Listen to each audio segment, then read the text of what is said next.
Olá pessoal, hoje a gente vai discutir uma das dúvidas que mais me consomem tempo quando eu falo sobre leitura, que é o que eu vou ler na sequência do meu livro atual. Eu sou extremamente obsessivo com esse tipo de coisa e, como qualquer pessoa super obsessiva, eu tenho uma lista com os próximos livros que eu desejo ler. Essa lista está organizada de uma forma que eu consigo ordenar os meus próximos desejos de leitura, e então, quando eu termino de ler o meu livro atual, eu posso emendar imediatamente o meu próximo livro. Eu não preciso dizer que eu fico modificando essa lista várias vezes enquanto eu estou lendo o meu livro atual. Então, a minha lista pode ter no próximo livro um livro de ficção e 2 dias depois eu troco porque eu quero ler uma ficção.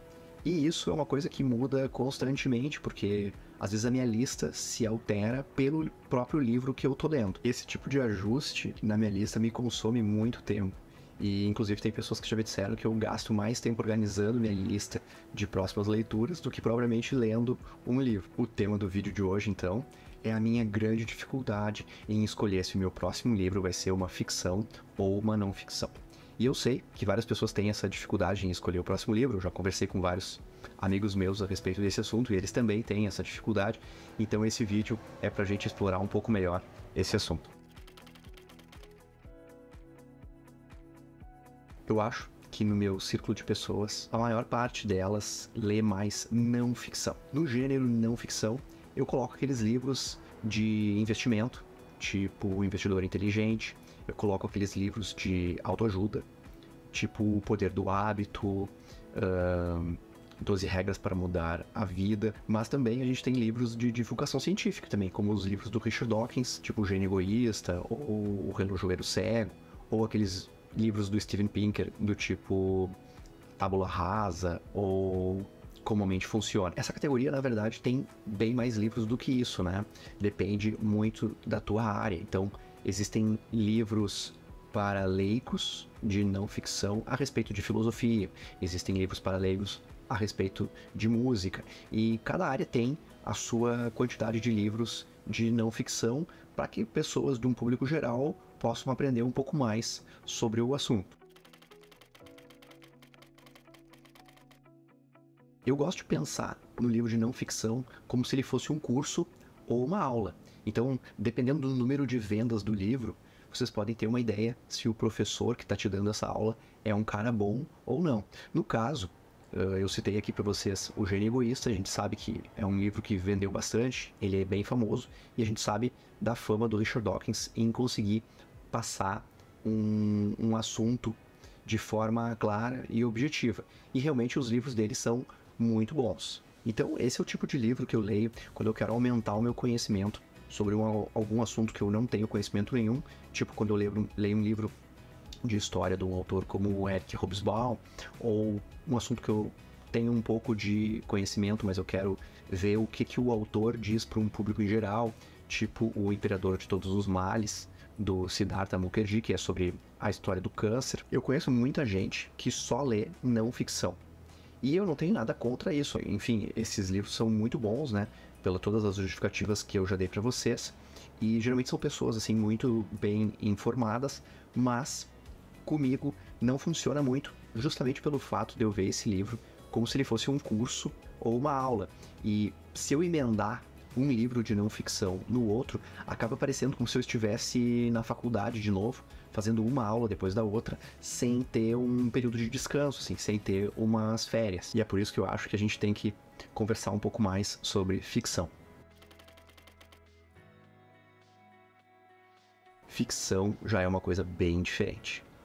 A ficção é uma história completamente inventada pelo autor e lembra muito aquele aspecto da oralidade da antiguidade, onde a gente passava lições para as outras pessoas através de fábulas, né? Aquela coisa assim do avô e da avó, passar alguma lição de moral para os netos, colocando a lição de moral no meio de uma história fictícia. Aqui, as histórias também podem te ensinar alguma coisa, mas muitas vezes elas não deixam isso tão óbvio. E vocês já devem ter lido livros assim, onde que o ponto final, o objetivo, a lição fica bem oculta na história. Geralmente nessa categoria a gente se coloca na posição do personagem principal ou nos personagens principais e acompanha eles numa espécie de aventura ou do que for que o livro trate, né? Nessa categoria também a gente tem livros que podem ser só de divertimento puro, tipo livros de investigação, de mistério e de assassinato. Mas, como na anterior, essa categoria é super grande e abrange uma quantidade imensa de livros. A gente tem livros que são, que nem esses que eu acabei de citar, de divertimento, mas a gente tem livros bem profundos e que podem passar, sim, sentimentos indescritíveis para o leitor. Aqui, dos meus favoritos, eu gosto de citar O Último Dia de um Condenado, do Victor Hugo, A Vida e Época, de Michael K., do Coetzee, e a tetralogia da Amiga Genial, da Helena Ferrante. Mas se você acha que você é forte o suficiente, você pode tentar ler um livro da Flannery O'Connor e ver se você aguenta até o final. Um leitor vive múltiplas vidas e aquele que não lê vive apenas uma. E essa é a mágica da ficção. Todo mundo já teve a experiência de conversar com uma pessoa que tem entre 15 e 30 anos, que tem uma bagagem cultural grande e que passa uma aura de sábio. E pelo contrário, todo mundo já conviveu, já conversou com uma pessoa que tem 80 anos e, caso essa pessoa não tenha uma bagagem cultural semelhante, elas podem parecer muito menos experientes do que aquela pessoa mais jovem.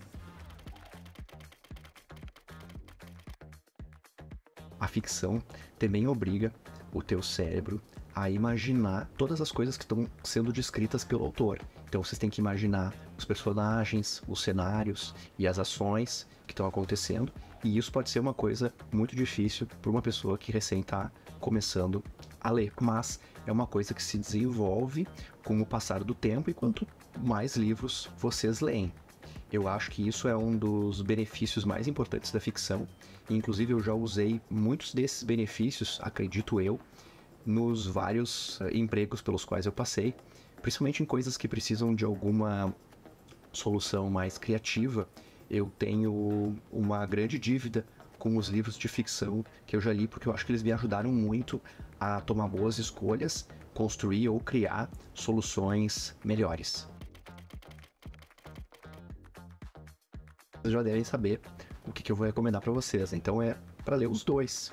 Leiam o que vocês têm interesse de ler. No meu caso, eu gosto de ler um livro de ficção e um livro de não ficção ao mesmo tempo. Então, quando eu me canso de ler um, eu vou ali e leio o outro, né? Então, eu tô sempre assim, me mantendo informado a respeito de um assunto, lendo meu livro de não ficção, e tô vivenciando uma experiência legal e diferente, contada por um autor que eu considero legal, no meu livro de ficção.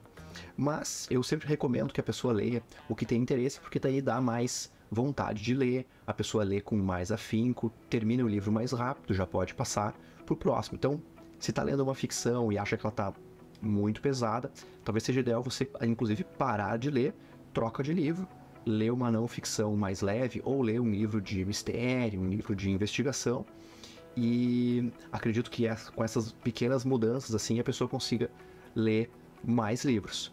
Mas me interessa muito em saber como que vocês leem os livros. Vocês leem mais livros de não ficção?